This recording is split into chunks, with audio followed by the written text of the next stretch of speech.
नमस्ते दोस्तों, कैसे हैं आप। मैं Sujeet Kumar incredible IAS academy में आपका हार्दिक स्वागत करता हूं।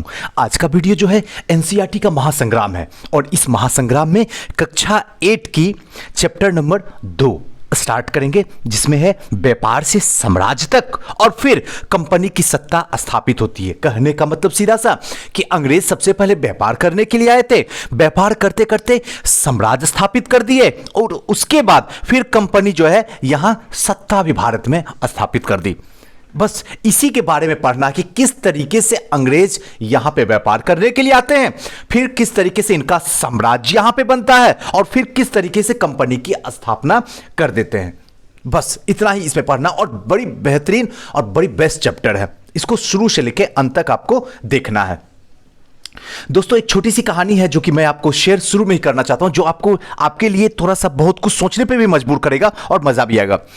आज रात में ही करीब लगता है 3-4 बजे सोच रहे थे, सोए हुए थे, ऐसा नहीं चाहिए, वो सोए हुए थे, सोच रहे थे कि मॉर्निंग में एनसीईआरटी रिकॉर्डिंग करना, कि ऑलरेडी 2 दिन हो गया है, कितना दिन टाला जा सकता है, क्योंकि उसको टालना भी थोड़ा सा गुनाह ही है, क्योंकि बहुत ऐसे स्टूडेंट हैं जिनका मेरे सिवा कोई दूसरा है नहीं। ये मैं दिल में अपनी सच्चाई बता रहा हूं और ये है भी, बहुत ऐसे, सबकी बात नहीं कर सकता क्योंकि बहुत ऐसे स्टूडेंट हैं जिनका मेरे सिवा कोई भी नहीं है। और ऐसी कंडीशन में अगर मैं एनसीईआरटी को बार बार आज नहीं कल करूंगा, आज नहीं कल करूंगा, तो ये पूरा कारवा कैसे पूरा होगा। सिर्फ हिस्ट्री ही तो नहीं है, ज्योग्राफी भी करना है, इकोनॉमी भी करना है, पॉलिटी भी करना है, साइंस भी करना है, सबका एक लंबा सीरीज चलने वाला। अभी हम 8th क्लास तक ही हिस्ट्री तक पहुंचे हुए। तो ऐसी कंडीशन में उसके बाद दिल एहसास किया कि वाकई में ना एनसीईआरटी पढ़ाना कोई बच्चों का खेल नहीं है।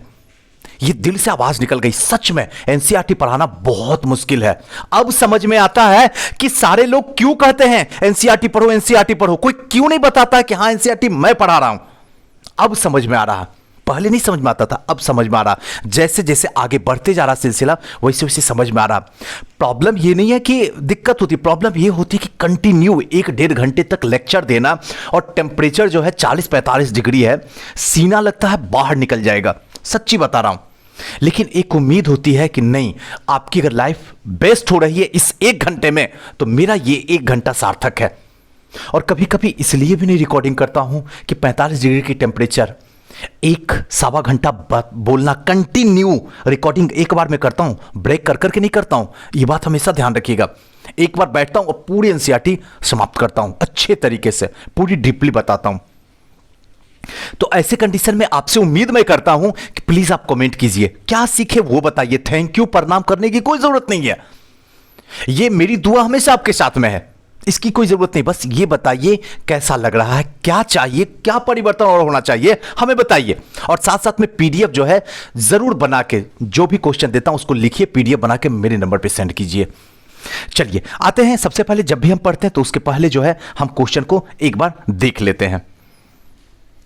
आइए क्वेश्चन को एक नजर देखते हैं क्या है। सबसे पहला क्वेश्चन जो है, फिर से याद करें, पहला है निम्नलिखित जोड़े बनाइए। जोड़े बनाना, दीवानी किस में जाएगा, उसके बाद शेर मशहूर किस में जाएगा, या फिर फौजदारी अदालत किस में जाएगा, राणा स्वामी किस में जाएगा, सिपाही किस में जाएगा, या वारेन हेस्टिंग्स किस में जाएगा। आप लोग मैच करवा लीजिए, ये जो मैचिंग जो मैं दिया हूं ये गलत है, ध्यान रखिएगा। चलिए दूसरे क्वेश्चन की तरफ चलते हैं। दूसरा क्वेश्चन क्या कहता है, रिक्त स्थान को भरे। पहला जो है, बंगाल पर अंग्रेजों की जीत, फिल इन द ब्लैंक्स की जंग शुरू हुई थी। दूसरा जो है, हैदर अली और टीपू सुल्तान के शासक थे, यहां पे बताना। तीसरा यानी गौ, डलहौजी ने फिल इन द ब्लैंक्स का सिद्धांत लागू किया, और घ, मराठा सियासत मुख्य रूप से भारत के फिल इन द ब्लैंक्स भाग में स्थित थी। तीसरा, सही और गलत बताना, कौन सा सही है कौन सा गलत है। कथन 1, मुगल साम्राज्य 18वीं सदी में मजबूत होता गया। 18वीं सदी का मतलब 1700 से लेकर 1799 तक। नेक्स्ट है, England east India company Bharat के साथ व्यापार करने वाला एकमात्र यूरोपीय कंपनी था। सही है या गलत है बताना है। महाराजा रंजीत सिंह पंजाब के राजा थे। सही या गलत। अंग्रेजों ने अपने कब्जे वाले इलाका में कोई शासकीय बदलाव नहीं किए। सही या गलत आपको बताना होगा। और दोस्तों बता दूं कि अगर इसका पीडीएफ आपको चाहिए एनसीईआरटी का, तो नीचे जो लिंक दिया हुआ है व्हाट्सएप ग्रुप का, उससे जुड़ जाइए, वहां इसका पीडीएफ मिल जाएगा। या आज के बाद आप लोग से सबसे प्रॉमिस है कि जितने भी मैं वीडियो बनाता हूं उस सारे का पीडीएफ जो है हम टेलीग्राम पे जो है अपलोड कर देंगे और उसका भी लिंक इसी डिस्क्रिप्शन बॉक्स में दिया हुआ है। और ऐसे अगर ना मिले तो आप इनक्रेडिबल आईएएस एकेडमी लिखिएगा, ऑलरेडी वो आ जाएगा टेलीग्राम पे। चलिए नेक्स्ट है, विचार करते हैं यूरोपीय व्यापारिक कंपनियां भारत की तरफ क्यों आकर्षित हो रही थी। आइए इस पे विचार करके बताना। चौथा नंबर, इसको जो है 100 शब्दों में लिख के आपको बताना होगा। नेक्स्ट जो है, बंगाल के नवाब ईस्ट इंडिया कंपनी के बीच जो है किन बातों में विवाद था, इसको जो है 50 शब्दों में लिख के बताना है। छठा नंबर, दीवानी मिलने से ईस्ट इंडिया कंपनी को किस तरीके का फायदा हुआ, इसको भी 50 शब्दों में लिख के बताना। East India company Tipu Sultan को खतरा क्यों मानती थी, इसको 100 शब्दों में लिख के बताना है। उसके बाद सब्सिडियर अलायंस यानी कि सहायक संधि, सब्सिडियर अलायंस मतलब सहायक संधि की व्यवस्था की व्याख्या कीजिए, यह भी 100 शब्दों में आपको बताना होगा कि सहायक संधि क्या थी। नेक्स्ट जो है, कंपनी के शासन भारतीय राजाओं के शासन से किस तरीके से अलग था, इसको 50 शब्दों में बस बताना होगा आपको। और 10वां नंबर क्वेश्चन, कंपनी की सेना की संरचना में आए बदलावों का वर्णन करना है 100 शब्दों में। किस तरीके से संरचनाओं में बदलाव आया था उसी के बारे में आपको बताना है।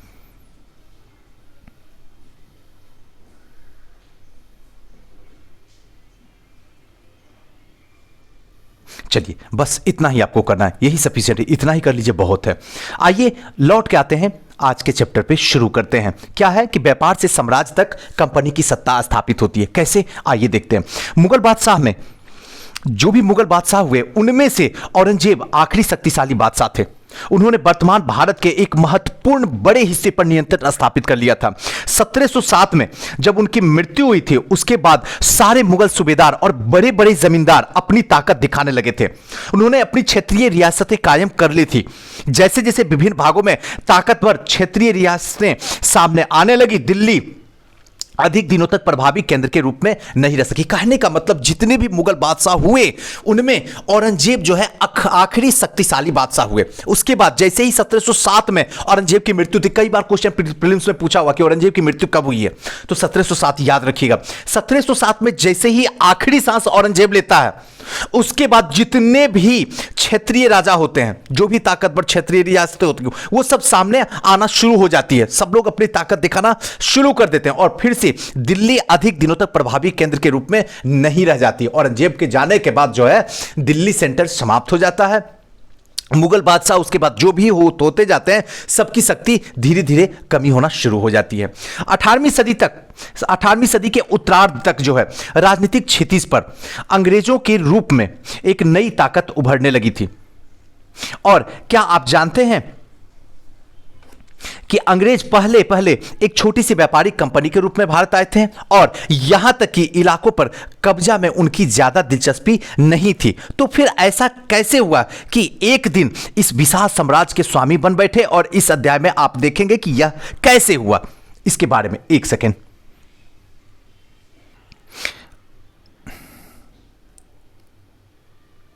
चलिए अब यहां के बाद देखते हैं। 18वीं सदी के उत्तरार्ध तक राजनीतिक क्षितिज पर अंग्रेजों के रूप में एक नई ताकत उभरने लगी। 18वीं सदी का मतलब क्या हुआ, 1700 से लेके 1799। अच्छा, आसानी से एकदम छोटे छोटे शब्दों में पढ़िए, आसानी से आपको समझ में आ जाएगा। कहीं डेट का कोई पंगा नहीं है। आप लोग के दिमाग में रहता है ना, बहुत सारे फैक्ट हैं, बहुत सारे डेट है, तारीखें हैं, याद कर, कुछ भी नहीं करना है। अब देखिए क्या करा, उत्तरार्ध तक राजनीतिक क्षितिज पर था 1700 से लेके, देखिए 1700 से लेके एक 1750 तक होता है और एक 1750 से लेके 1800 तक, यानी 1799 तक की बात रखते हैं। क्लियर हो रहा है ना? अब यहां ध्यान से देखिए, 1700 से लेके 1750 जो होता है ये पूर्वार्ध कहा जाता है। ध्यान रखिएगा, पहले पूर्वार्ध कहा जाता है, और 1750 से 1799 जो कहा जाता है उसको उत्तरार्ध कहा जाता है। यानी कि कालखंड क्या है, 1750 से 1799 के बीच में कोई भी डेट हो सकता है। आयोग इसको पकड़ लेगा, लेकिन पर्सनली अगर डेट लिखना शुरू कीजिए, मान लीजिए कोई घटना 1758 में हुई है तो आप उसको 1757 लिखते हैं तो वो गलत हो जाएगा, आयोग नंबर काट लेगा। ऐसे कंडीशन में सीधा आपको क्या लिखना है कि 18वीं सदी के उत्तरार्ध में, यानी 1750 से लेकर 1799 के बीच में कोई भी डेट हो सकता है। क्लियर, दिमाग में चल रहा है? इसी के बीच में क्या होता है, अंग्रेज धीरे धीरे क्या होता है, उनकी ताकत उभरना शुरू हो जाती है। ध्यान से सुनिएगा। और आप जानते हैं कि अंग्रेज जो पहले आए थे ये छोटी सी व्यापारिक कंपनी के रूप में आए थे। और यहां इलाके पे कब्जा करके इतना दिलचस्पी लेना शुरू कर दिए, इतना दिलचस्पी कि धीरे धीरे जो है पूरे साम्राज्य का स्वामी बन बैठते हैं। एकदम क्लियर दिमाग में जा रहा है इमेज, कुछ भी कोई दिक्कत नहीं है। अब आगे चलते हैं। अब धीरे धीरे क्या हुआ, व्यापार के रूप में आए, धीरे धीरे इतना मजा आने लगा कि देखने में आ गया कि यहां पे राष्ट्रीयता की कमी है, राष्ट्रवाद पूरी तरीके से समाप्त हो गया है, देश के प्रति किसी की कोई भावना नहीं है, लोग आपस में लड़े मरे हुए हैं। तो इसका फायदा तो सामने वाला उठाएगा ही उठाएगा, और उसी तरीके से अंग्रेज आके उठा लिए और रही सही कसर जो है फूट डालो शासन करो में पूरा कर लिए। और 200-250 साल तक जो है पूरे तरीके से भारत को निचोड़ते रहे। जो सोने की चिड़िया थी उसको कबूतर खाना बना के छोड़ दिए। चलिए आगे आते हैं।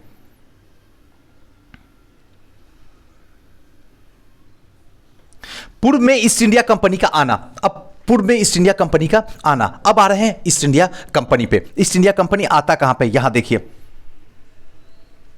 ये क्या हुआ, उत्तर दक्षिण, एकदम ध्यान से देखिएगा।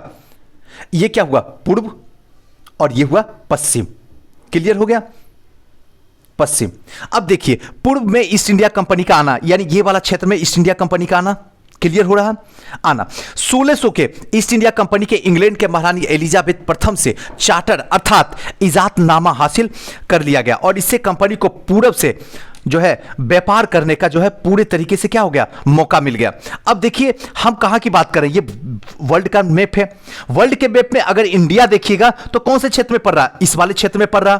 क्लियर हो रहा है ना। और अगर इंडिया के मैप में देखिएगा तो अंग्रेज पश्चिम वाले क्षेत्र में आए थे, सूरत में आए थे। क्लियर हो रहा है ना। सूरत में यहां पहली कोठी स्थापित किया गया था, गुजरात में। आगे जैसे जैसे आगे बढ़ेंगे सब कुछ आपको समझ में आ जाएगा। अब देखिए 1600 ईस्वी में ईस्ट इंडिया कंपनी क्या है, इंग्लैंड की महारानी एलिजाबेथ प्रथम, एकदम ध्यान रखिएगा, से चार्टर अर्थात चार्टर का मतलब होता है इजाजतनामा, यानी कि उनसे ऑर्डर प्राप्त करना था कि हम लोग जो है इंडिया में जो जाके व्यापार करना चाहते हैं आप मुझे ऑर्डर दे दीजिए, या कहिए तो इजाजतनामा हासिल करना, और जिससे कंपनी ने पूरब से व्यापार करने का एकाधिकार मिल भी गया। इस इजाजतनामे का मतलब यह था कि इंग्लैंड का कोई और व्यापारी कंपनी इस इलाका में ईस्ट इंडिया कंपनी से होड़ नहीं कर सकती थी। इस चार्टर के सहारा जो है सहारे कंपनी समुद्र पर पार जाकर नए इलाके को खंगाल सकती थी और वहां पर सस्ती कीमतों पे चीजें खरीदकर उन्हें यूरोप के ऊंची कीमत पर बेच सकती थी। कंपनी की दूसरी अंग्रेजी व्यापारिक कंपनियां से प्रतिस्पर्धा का कोई भय नहीं था। उस जमाने में वाणिज्यिक कंपनियां मोटे तौर पे प्रतिस्पर्धा से बचकर ही मुनाफा कमा सकती थी।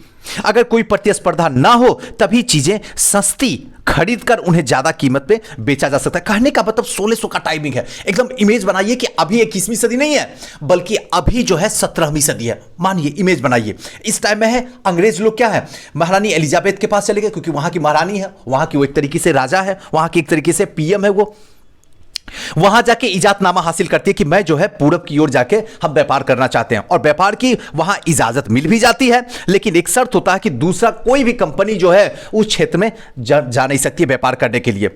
अब इसी के सहारे जो है कंपनी समुद्र पार जाकर इलाका को खंगालना शुरू करती है कि समुद्र पार कौन कौन से इलाके हैं पता करो और वहां पर एकाधिकार को क्या करो, जमाना शुरू करो।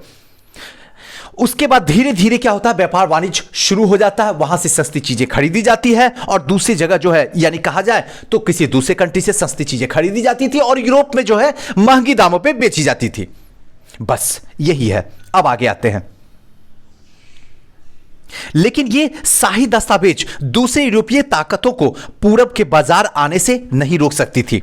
जब तक इंग्लैंड के जहाज अफ्रीका के पश्चिम तट को छूते हुए केप ऑफ हुड्स, ध्यान रखिएगा, केप ऑफ हुड्स के चक्कर लगाकर हिंद महासागर पार करते हुए, तब तक पुर्तगाली ने भारत के पश्चिमी तट पर अपनी उपस्थिति दर्ज करा दी थी। केप ऑफ टाउन कहां पे है, अगर आप मैप खोलिएगा मैं बता देता हूं तो अफ्रीका, थोड़ा सा मैप दिखाने की कोशिश करता हूं आप समझ में आ जाएगा। देखिए यहां पे अफ्रीका का लास्ट वाला क्षेत्र जो है ये। अब आप एक बार थोड़ा सा वीडियो पॉज करके देखने की कोशिश कीजिए आप भी कि ये कहां, cape of hop, cape of good hope, ये बहुत इंपॉर्टेंट है, कई बार क्वेश्चन यहां से पूछा भी जाता है यहीं से। अब इसी इलाके से इसे होते हुए और फिर ये कहां पे आएंगे, ये इंडिया एंट्री मारेंगे। अब यहां जब तक ये केप ऑफ वुड्स आते हैं वहां पता चलता है कि इससे पहले तो पुर्तगाली ऑलरेडी जो है इंडिया में जा चुके हैं व्यापार करने के लिए। अब इनकी क्या होगी, धड़कन हिलना शुरू हो जाएगी, परेशानी शुरू हो जाएगी कि हम तो सोचते थे कि एकाधिकार हम जो है राज करेंगे भारत पर, लेकिन पता चला हमसे पहले जो है पुर्तगाली वहां पे पहुंचे हुए हैं। क्लियर हो रही है। अब यहां के बाद एकदम ध्यान से सुनना, बस कहानी है, इसको समझते जाना है। अब यहां पहुंच गए, हिंद महासागर पार करके पुर्तगाली ने भारत के पश्चिमी तट पर अपनी उपस्थिति दर्ज करा दी थी। यहीं तक कहानी थी।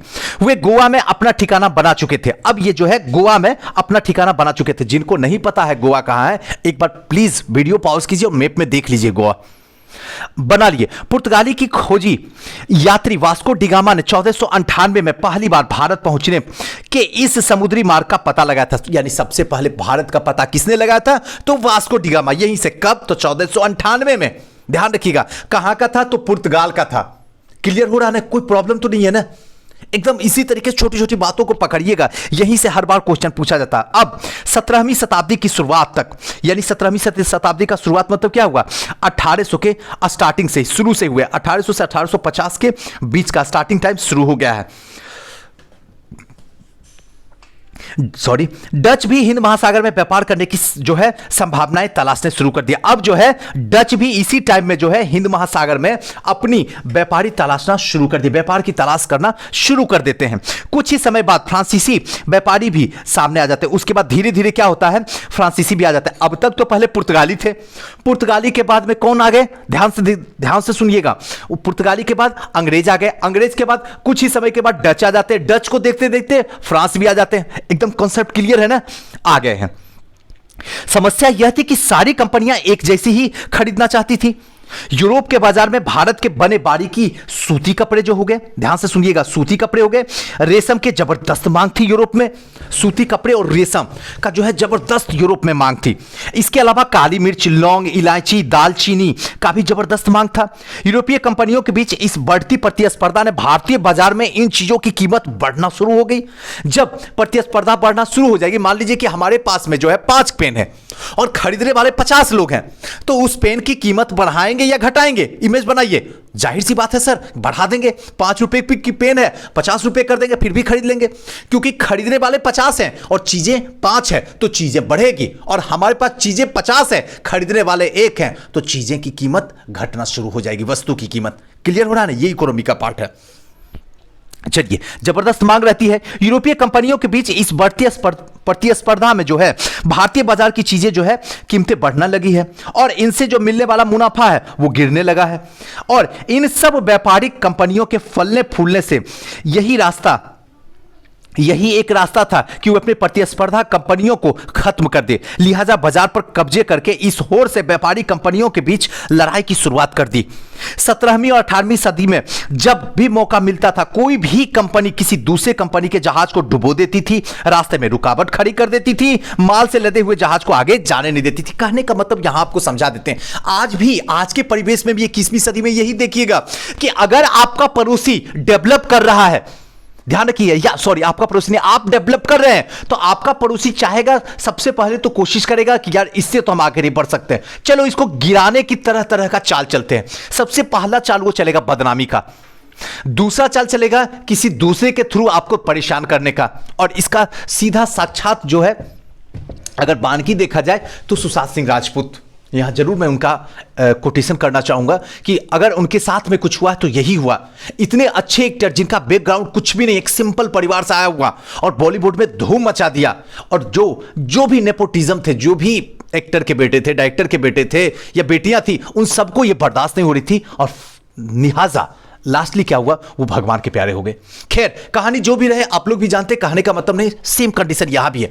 अंग्रेज अब क्या करते हैं, उनको लग जाता कि इस तरीके से भारत को तो फायदा हो रहा है, इसमें नो डाउट है। भारत के सूती वस्त्र हुआ, रेशम हुआ, मसाले हुए, इन सब से भारत को तो फायदा हो रहा, लेकिन हम लोग को तो नुकसान हो रहा, क्योंकि हम लोग जो है कंपटीशन बढ़ रहा तो मुनाफा घटता जा रहा, और मुनाफा घटता जा रहा तो अंग्रेज ने सोचा अच्छा रुको, अब क्या करते हैं, एक दूसरे से क्या होता है, लड़ाई शुरू हो जाती है, सब एक दूसरे से लड़ाई करना शुरू कर देते हैं। यही पूरी कहानी अभी तक है। अब लड़ाई करके धीरे धीरे एक वक्त आएगा जो अंग्रेज एक छत्र राज करेंगे, हर जगह संधि करते करते करते करते अंत में एक वक्त ऐसा आएगा कि भारत पर भी राज करना शुरू करेंगे। वही, चलिए आगे की ओर चलते हैं।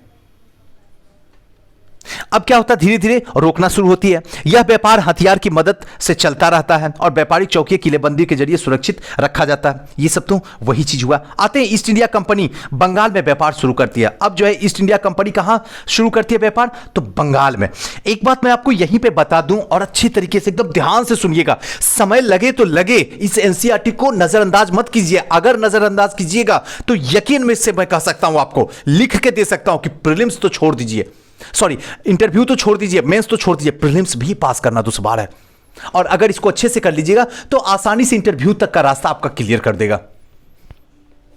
ईस्ट इंडिया कंपनी जो है बंगाल में व्यापार शुरू करती है। बंगाल में व्यापार शुरू करने का मतलब क्या है कि अगर हिंदुस्तान सोने की चिड़िया थी तो उसका जो दिल था वो कौन था, बंगाल था।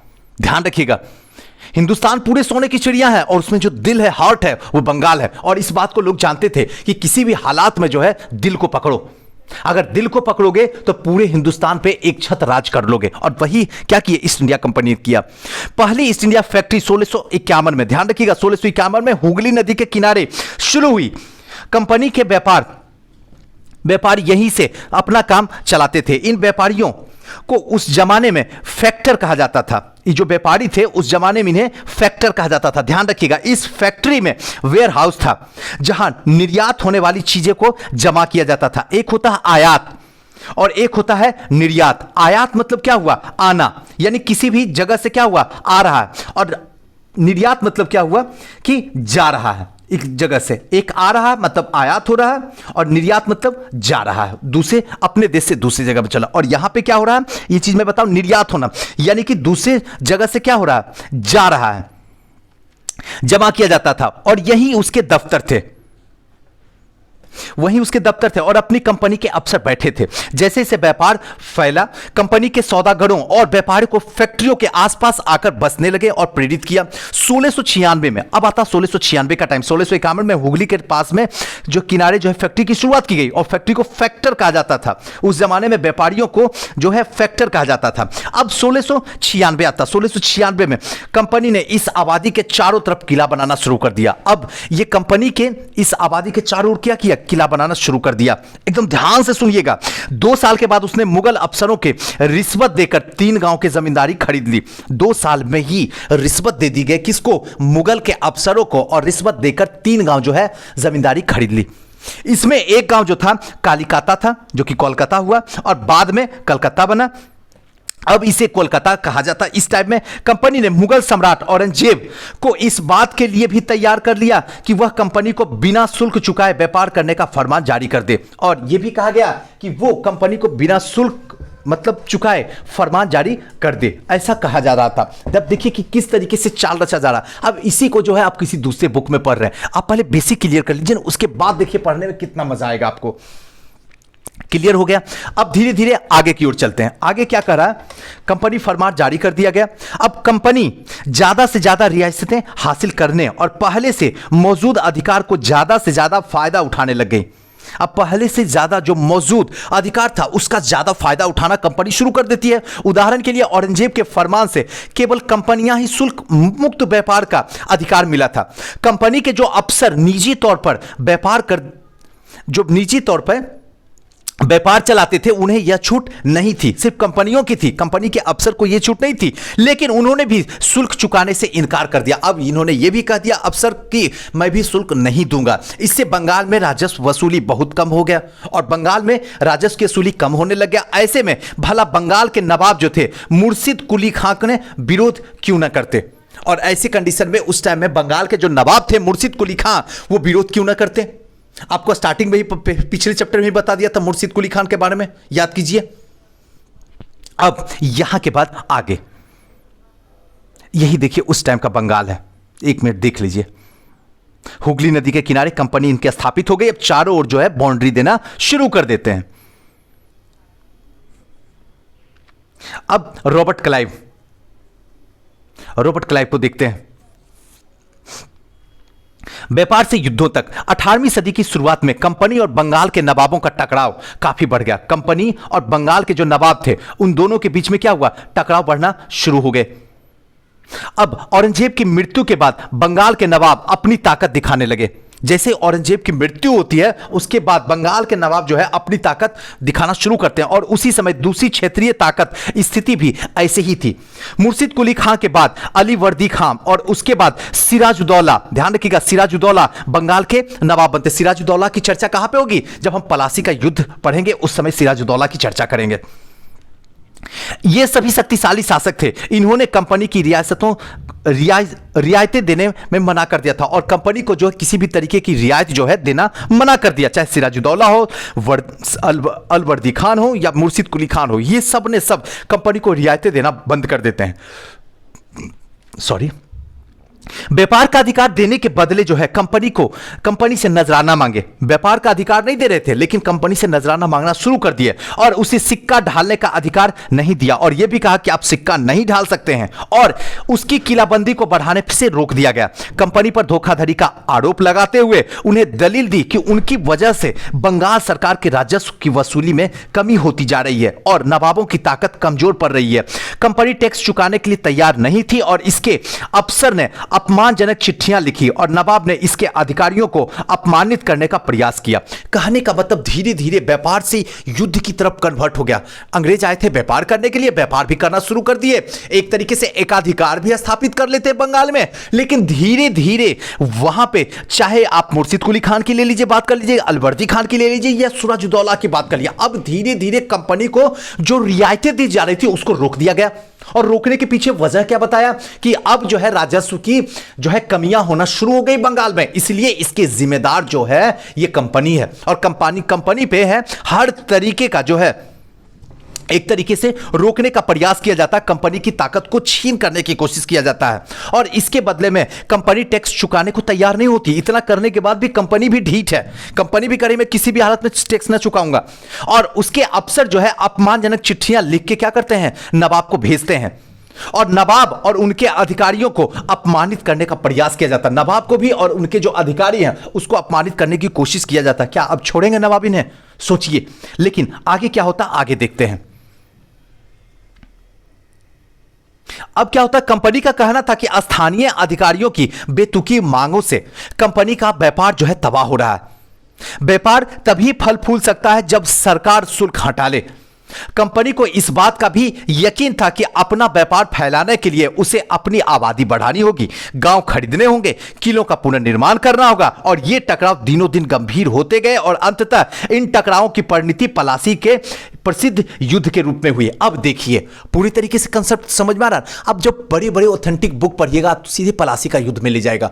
पलासी के युद्ध का पहले कैसे चर्चा हुआ वो कौन बताएगा? वो एनसीईआरटी बताएगा, वो बेस वही ले जाएगा। अब यहां पे क्या हो रहा है, धीरे धीरे क्या हो रहा है, कंपनी पे दबाव बढ़ना शुरू हो रहा है। अब कंपनी हमने स्थापित कर दिया, मान लीजिए अपने कहीं भी हिंदुस्तान के किसी भी नगर में, अब वहां पे पॉलिटिक्स जो है पूरी तरीके से हमारे ऊपर हावी हो जाए कि अब जो टैक्स आप 5% देते थे आप 50% देना होगा। अगर मैं 50% ठीक है टैक्स देने के लिए तैयार हो जाऊं तो जिस वस्तु का कीमत 10 रुपया था उसका 100 रुपया अगर लगा दूं और वही वस्तु कोई कंपनी 10 रुपया में बेच रहा तो क्या मेरी कोई वस्तु लेगा? नहीं लेगा, स्थिति खराब हो जाएगी और फाइनली या तो मुझे सरकार के विरोधी बनना पड़ेगा या कंपनी को बंद करके अपने घर में बैठना पड़ेगा। यही दो कंडीशन होगा।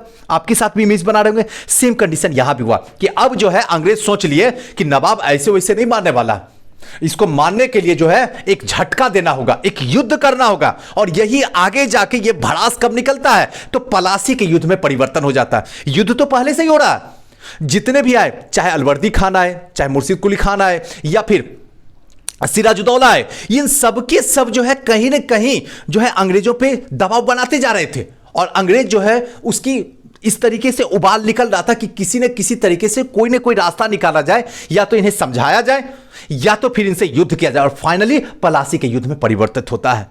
क्लियर हो रहा है? यहां तक कोई दिक्कत नहीं ना? अब पलासी के युद्ध में आते हैं, हर बार क्वेश्चन पूछा जाता है। अब भी मैं कह सकता हूं कि मेरी जितनी भी चीज मैं पढ़ा रहा हूं सब इंपॉर्टेंट है, मैं ये नहीं कह सकता हूं कि खराब है, लेकिन उनमें सबसे बड़ा रामबाण जो है ये एनसीईआरटी है। अगर एनसीईआरटी आपने पढ़ लिया तो समझिए आपका सारा समाधान हो गया और ये तब होगा और ये हम तब पढ़ाएंगे जब आपका प्यार मिलेगा। बस चलिए लौट के आते हैं, पलासी के युद्ध करते हैं। आइए पलासी के युद्ध में आते हैं। अभी टाइमिंग क्या हो रहा है? 1756। अब 1756 भूल गए तो क्या लिखेंगे जरा सोचिए। अब क्या लिख देंगे इसको? 1800 की उत्तरार्ध, यानी 50 की से लेके 99 तक, ध्यान रखिएगा 1750 से लेकर 1799 को उत्तरार्ध में कर दीजिए कन्वर्ट, तो पूरा का पूरा समय हो जाएगा, आयोग उसको ले लेगा। लेकिन आपसे उम्मीद रखता है कि कम से कम यह याद होना चाहिए कि प्लासी का युद्ध कब हुआ था, क्योंकि बहुत बड़ा पहली लड़ाई हुई थी अंग्रेज और नवाबों के बीच में, प्लासी का युद्ध। उसके बाद बक्सर के बाद तो कंफर्म हो गया था कि अब हम जो है अंग्रेजों के जो है एक तरीके से अंग्रेज के गुलाम बनकर रह जाएंगे, और हुआ भी वही। 250 साल तक हम गुरसी गुलामी में बंधे रहे, जकड़े रहे। खैर आते हैं प्लासी के युद्ध में। 1756 का टाइमिंग आ गया है, अब युद्ध होने वाला प्लासी का, एकदम तैयार हो जाइए। इसमें अलवर्दी खान की मृत्यु के बाद, जैसे अलवर्दी खान की मृत्यु होती है उसके बाद सिराजुद्दौला जो है बंगाल का नवाब बनता है। अलवर्दी खान की मृत्यु, सिराजुद्दौला बंगाल का नवाब बन जाता है। इससे पहले, अलवर्दी खान से पहले मुर्शिद कुली खान होता, उसके बाद जो है अलवर्दी खान और फिर सिराजुद्दौला। क्लियर हो रहा ना? पूरे दिमाग में रखिएगा, क्वेश्चन यहीं से बार बार पूछता है और मैं बार बार बोल रहा हूं एक ही बात को ताकि दिमाग में आपका रहे। अब सिराजुद्दौला बंगाल का नवाब बना। अब कंपनी को सिराजुद्दौला की ताकत से काफी भय था, और जो कंपनी थी यानी कि अंग्रेज, कंपनी का मतलब अंग्रेज, जैसे सिराजुद्दौला गद्दी पे बैठा अंग्रेजों की धड़कन हिलना शुरू हो गया कि अब जो है ये काफी भय होना शुरू हो गया, डर होना शुरू हो गया कि अब सिराजुद्दौला अपना मनमर्जी करेगा, और करेगा ही। सिराजुद्दौला तो करेगा ही, सिराजुद्दौला तो अंग्रेजों की हालत फाड़ कर रख दिया था भाई था। सिराजुद्दौला की जगह कंपनी का एक ऐसा कठपुतली नवाब चाहती थी जो उसकी व्यापारिक रियासतें और अन्य सुविधाएं आसानी से देने में आनाकानी ना करे, और कंपनी ने प्रयास किया कि सिराजुद्दौला के प्रतिद्वंदियों में से किसी एक को नवाब बना दिया जाए, और कंपनी की कामयाबी नहीं मिली। नवाब में सिराजुद्दौला हुक्म दिया कि कंपनी उनके राज्य के राजनीतिक मामलों में टांग अड़ाना बंद कर दे, किलाबंदी रोके, बकायदा राजस्व चुकाए। जब दोनों पक्ष पीछे हटने को तैयार नहीं हुए तो अपने 30,000 सिपाहियों के साथ नवाब ने कासिम बाजार में स्थित ईस्ट इंडिया कंपनी पे क्या करता है, हमला बोल दिया। नवाब की फौज ने कंपनी के अफसरों को गिरफ्तार कर लिया, गोदाम पर ताला लगा दिया और अंग्रेजों से हथियार छीन लिए। अंग्रेजों जहाज को घेरे में ले लिया, और उसके बाद नवाब ने अपनी कंपनी जो है कोलकाता में स्थित किले पर कब्जे कर लिए और उधर का रुख अपना लिया। कहने का मतलब यह कि जब अलवर्दी खान की मृत्यु होती है तो सिराजुद्दौला बंगाल का नवाब बनना शुरू हो जाता। सिराजुद्दौला के गद्दी पे बैठते ही अंग्रेजों की धड़कन हिलना शुरू होती, भय शुरू हो जाता। अब अंग्रेज चाहता क्या है कि किसी भी हालत में सिराजुद्दौला का जो एंटी है, जो उसका दुश्मन है, उसको गद्दी पे बैठाया जाए, यानी एक तरीके से कहा जाए तो कठपुतली बनाई जाए। अगर कठपुतली बन जाता है तो हम आसानी से व्यापार कर सकते हैं, अपनी रियासतें को आगे बढ़ा सकते हैं। कंपनी का यही सोच था, लेकिन यह हुआ नहीं, और इसके लिए कंटिन्यू सिराजुद्दौला ने क्या किया, अंग्रेजों पे दबाव बनाना शुरू कर दिया। उसने सीधा कहा कि किसी भी हालत में जो घेरे बना रहे हो कंपनी का, वो घेरे बनाना बंद कर दो, राजस्व चुकाना शुरू कर दो, और जो मैं कहता हूं वही करना शुरू करो। उसके बाद नहीं माने, नहीं तैयार हुए, दोनों में तू मैं शुरू होता, दोनों अपने बातों पे अड़े रहे। उसके बाद सिराजुद्दौला 30,000 सिपाहियों के साथ में कासिम बाजार गए, और वहां जाने के बाद ईस्ट इंडिया कंपनी जो थी उस पर हमला बोल दिया, ताला लगा दिया, उसके सारे अस्त्र शस्त्र छीन लिए गए, और कुछ जो अंग्रेज थे अफसर, उनको क्या किया गया, कैद कर लिया गया। यहां तक कि पूरी कहानी ऐसी चल रही है। प्लासी की युद्ध शुरू हो गई है। सिराजुद्दौला का जो भय था वही सिराजुद्दौला ने किया भी। ध्यान रखिएगा, एक होता है, एक है सुजाउद्दौला, एक है सिराजुद्दौला और एक है सुजाउद्दौला। याद रखिएगा दोनों को। याद अगर नहीं आएगा तो ऐसे याद रखिएगा, सीसू नाम याद रखिएगा। आपको एक चीज मैं यहां सिखाता हूं, सीसू। सी मतलब क्या हुआ, सिराजुद्दौला हुआ, मान के चलिए ऐसे ही सी है, ऐसे होता, ऐसे मूर्धन्य से होता लेकिन तालब से लगता है, सिराजुद्दौला हुआ। तो ये जो है ये बंगाल के नवाब हैं, और सू, शिशु का मतलब सू जो हुआ, सिराजुद्दौला, ये जो होंगे ये अवध के नवाब होंगे।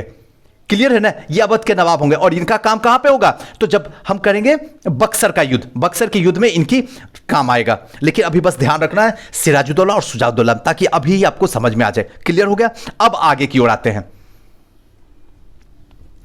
कलकत्ता के हाथों से निकल जाने की खबर सुनने पर मद्रास में तैनात कंपनी के अफसर ने भी रॉबर्ट क्लाइव के नेतृत्व में क्या किए, सेना को रवाना कर दिया गया, और इस सेना के नौसैनिक ने बेड़े की मदद मिल रही थी। उसके बाद जैसे ही पता चला कि बंगाल से जो है कंपनी को खदेड़ा गया, सिराजुद्दौला ने कंपनी की वाट लगा के रख दिया, तो यह खबर मिलते ही मद्रास में जो तैनात हैं कंपनी अफसर, उन्हें रॉबर्ट क्लाइव के नेतृत्व में सेना को रवाना कर दिया गया कि भाई तुम लोग जो है जाओ बंगाल और देखो कि सिचुएशन क्या है। क्लियर हो रहा है ना।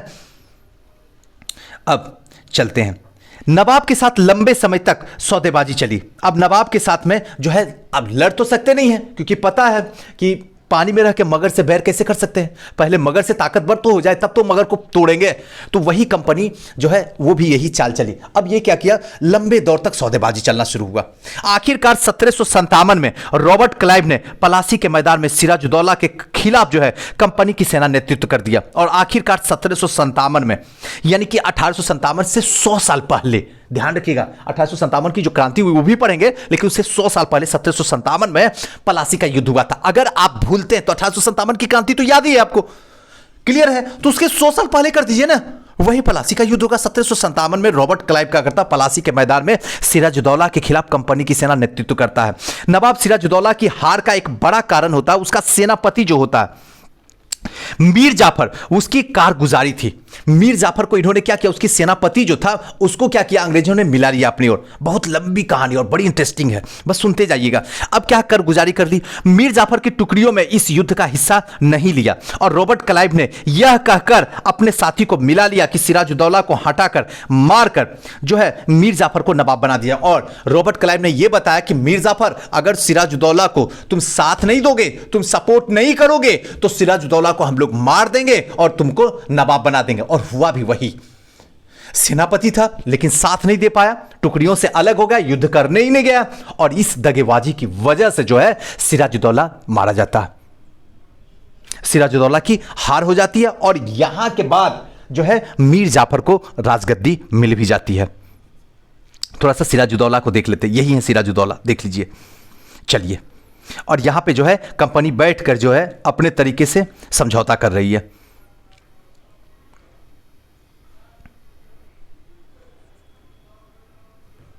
चलिए, पलासी की जंग इसलिए महत्वपूर्ण मानी जाती है क्योंकि भारत में यह कंपनी की पहली बड़ी जीत थी। महत्वपूर्ण यह है कि सबसे पहली लड़ाई भी हुई थी और कंपनी की पहली जीत भी हो गई थी। दोनों तरीके से इंपॉर्टेंट था, इसलिए पलासी का युद्ध इंपॉर्टेंट था। 1857 की क्रांति पता है, उससे 100 साल पीछे कर दीजिएगा, उसी दिन पलासी का युद्ध हुआ था। हमने आपको बता दिया, अब कैसे याद रखना आप सोच लीजिए। चलिए आगे आते हैं। पलासी की जंग के बाद सिराजुद्दौला को मार दिया गया। अब ये सिराजुद्दौला मर जाते हैं, मीर जाफर को नवाब बना दिया जाता है।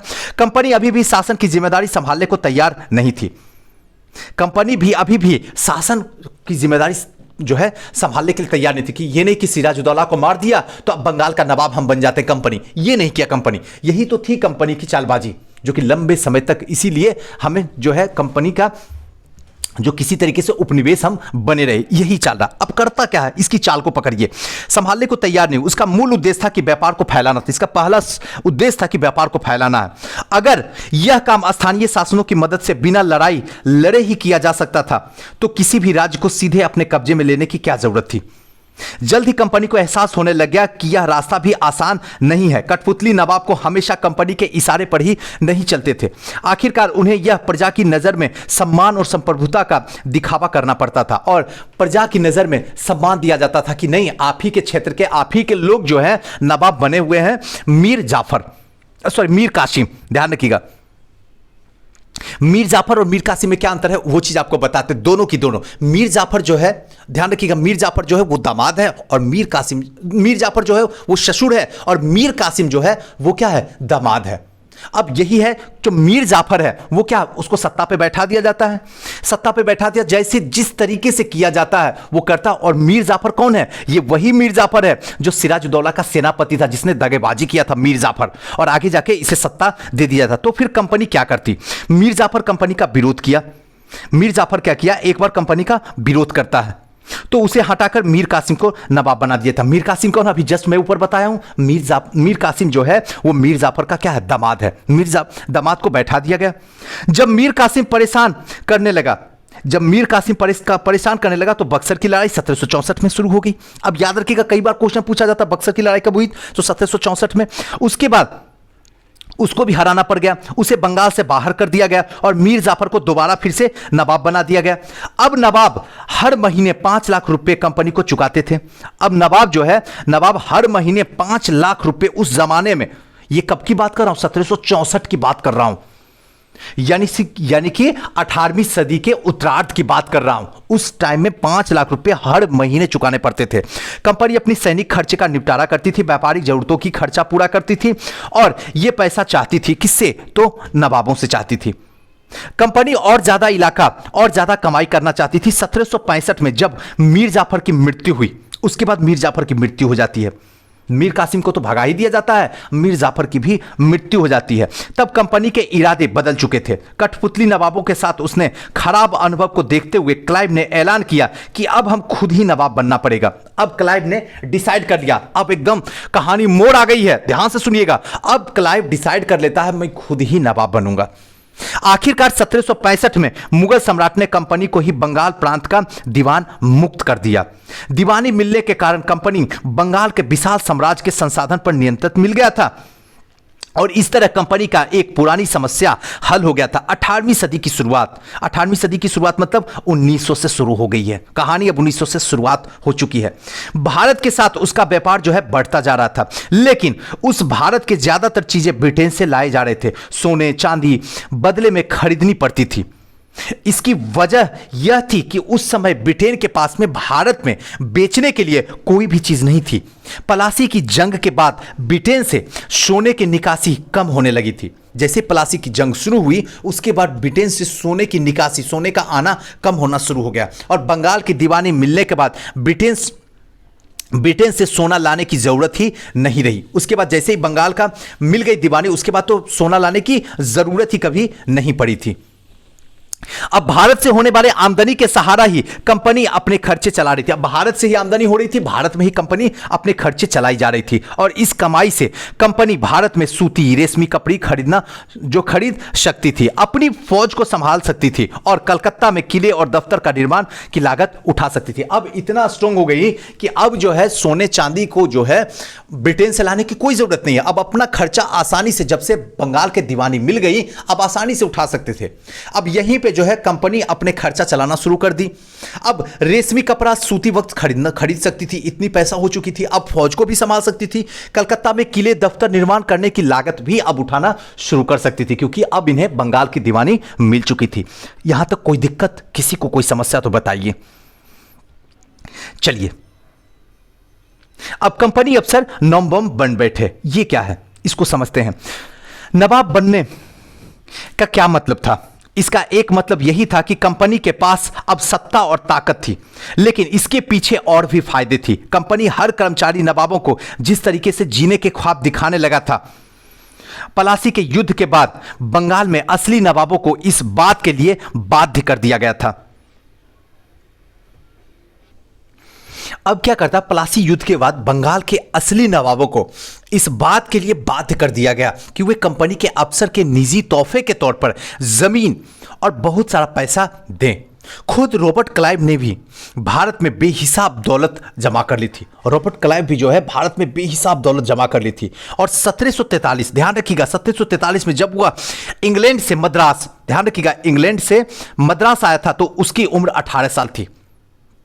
और 1767 में जब वह 2 बार गवर्नर बनने के बाद हमेशा के लिए भारत से रवाना हुआ तो उसकी दौलत जो है, देख लीजिए, 401,102, यानी कि करीब यानी 4,01,102, या कहिए तो 40,01,102 पाउंड के बराबर थी। ये पाउंड में है, ध्यान रखिएगा, और पाउंड में जो है रुपए में आपको कन्वर्ट करना होगा।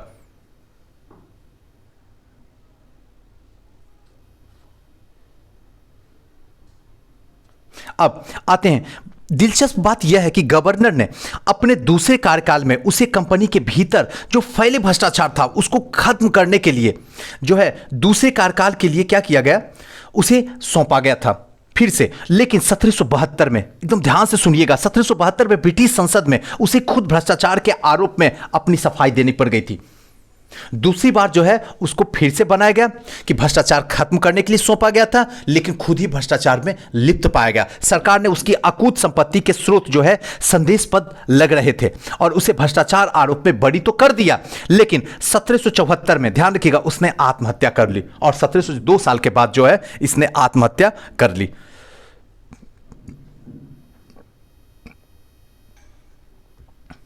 कंपनी के सभी अफसर क्लाइव की इस तरह दौलत इकट्ठा नहीं कर पाए जिस तरीके से क्लाइव कर पाया था। बहुत सारी बीमारियां और लड़ाई के कारण कम उम्र में ही मौत का निवाला बन गए।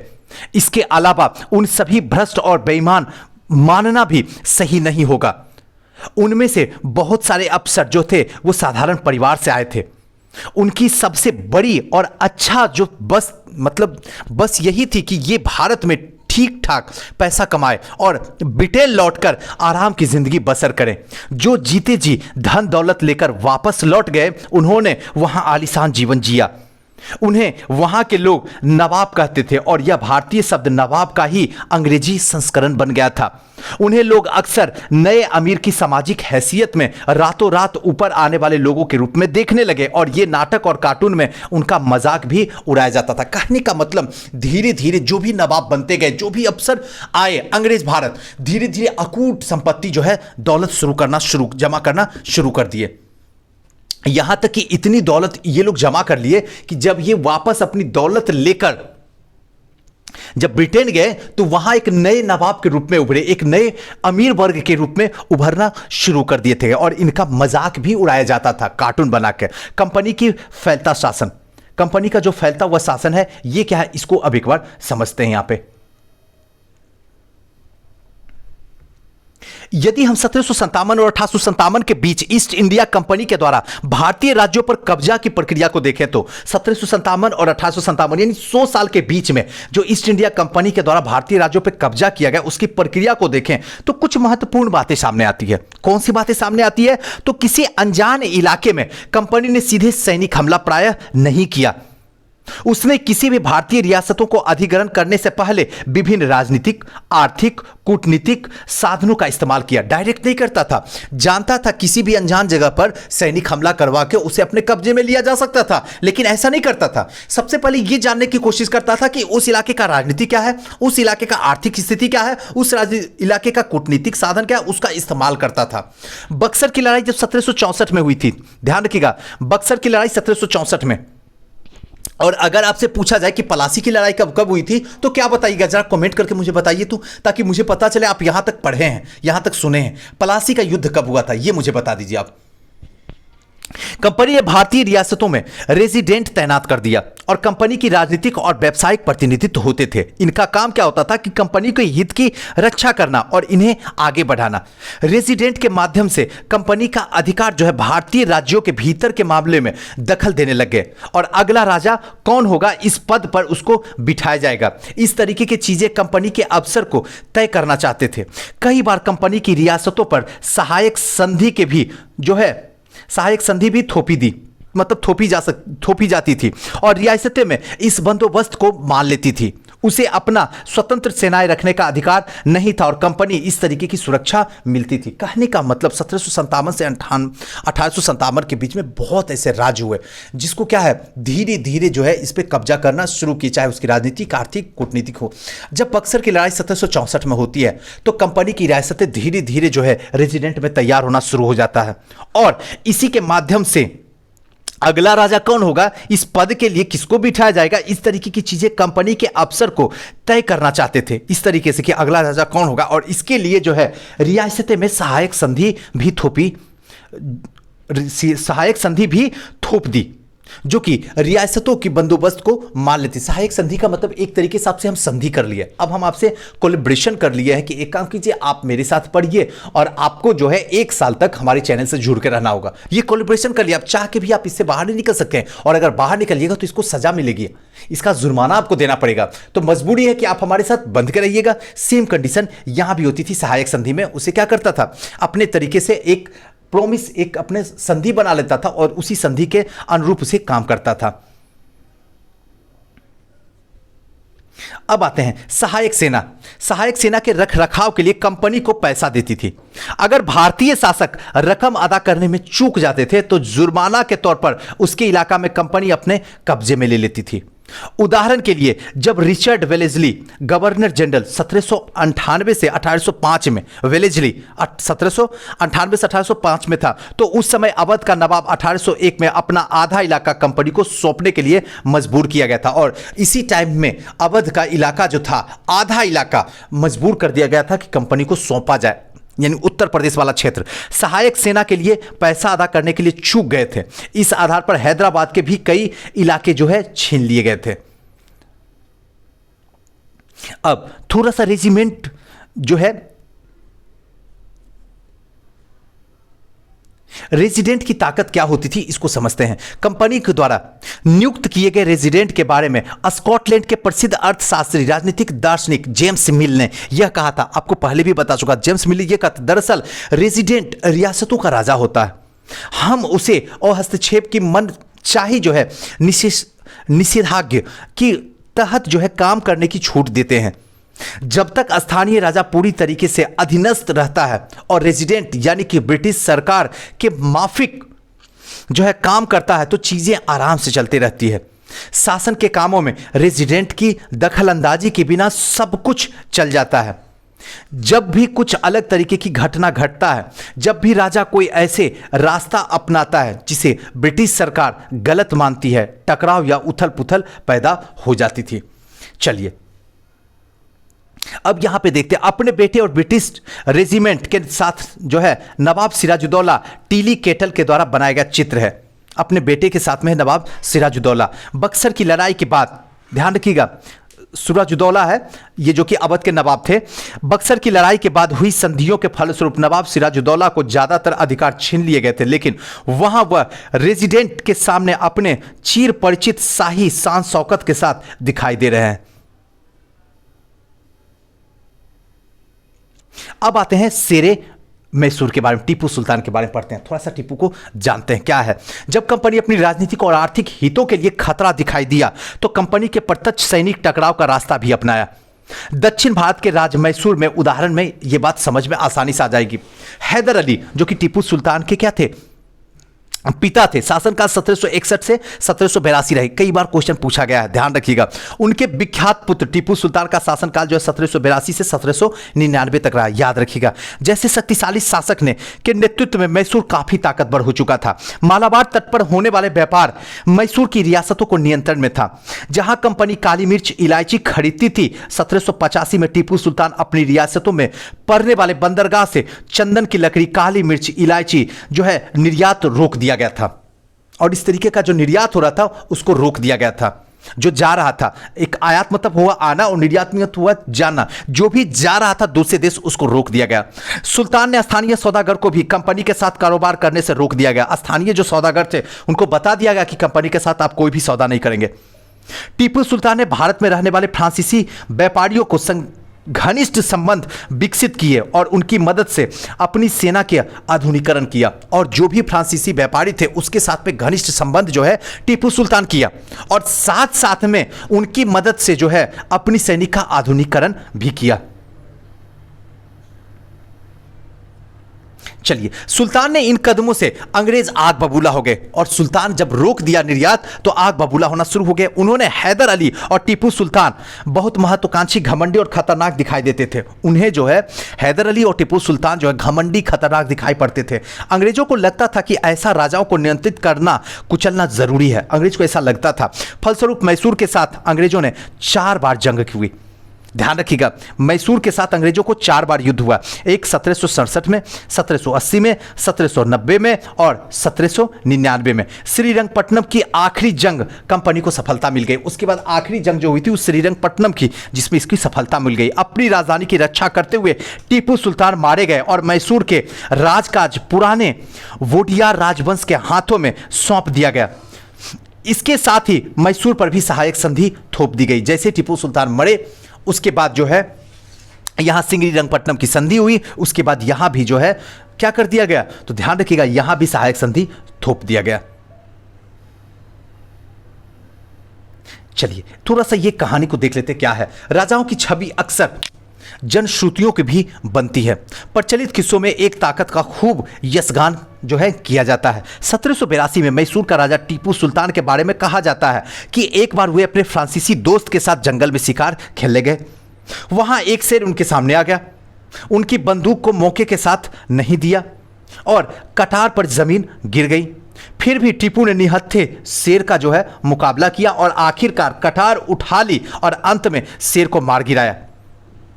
इसी के बाद उन्हें शेरे मैसूर कहा जाने लगा और इस राष्ट्रीय झंडे पर भी शेर की तस्वीर होती थी। यह तस्वीर की देख सकते हैं, टीपू का खिलौना शेर। अब आते हैं मराठों के साथ में। 18वीं शताब्दी के आखिरी में जो कंपनी जो है 18वीं सदी के आखिरी में चला गया, यानी कि कब, अगर देखा 18वीं शताब्दी के आखिरी में, यानी कि 1700 से 1799, यानी ये टाइम में आ चुके हैं हम लोग। यानी 18वीं सदी के आखिरी तक कंपनी जो है मराठा की ताकत पर भी काबू खत्म करने के बारे में सोचने लग रही कि किसी भी तरीके से मराठी की भी शक्ति को छीन किया जा सके। और 1761 में पानीपत की तीसरी लड़ाई हार के बाद दिल्ली में देश का शासन चलाने के लिए मराठे का सपना चूर चूर हो गया। और 1761 में जब पानीपत की तीसरी लड़ाई होती है मराठों के साथ में, तो मराठे हार जाते हैं और इनका सपना जो है कि दिल्ली के शासन चलाना वो चूर चूर हो जाता है। उन्हें कई राज्यों में बांट दिया जाता है। राज्यों का बागडोर जो है सिंधिया, होलकर और गायकवाड़ तथा भोसले अलग अलग राजवंशों के हाथों में थी। ये सारे सरदार एक पेशवा यानी सर्वोच्च मित्र के अंतर्गत जो है राजमंडल या कन्फेडरेंसी के सदस्य थे। पेशवा इस राजमंडल को सैनिक और प्रशासकीय प्रमुख होता था और पुणे में रहता था। महादजी सिंधिया और नाना फडणवीस 18वीं सदी के आखिरी में दो प्रसिद्ध मराठा युद्ध के राजनीतिज्ञ थे। अब नेक्स्ट आगे यहां के बाद धीरे धीरे क्या होता है, ये सोच रहे थे मराठा कि दिल्ली पे जाके बैठेंगे, शासन करेंगे। लेकिन जैसे ही 1761 में पानीपत की तृतीय युद्ध होता है, ये हार जाते हैं। हारने के बाद इनका सपना चकनाचूर हो जाता है। इसके बाद एक के बाद एक कई युद्ध,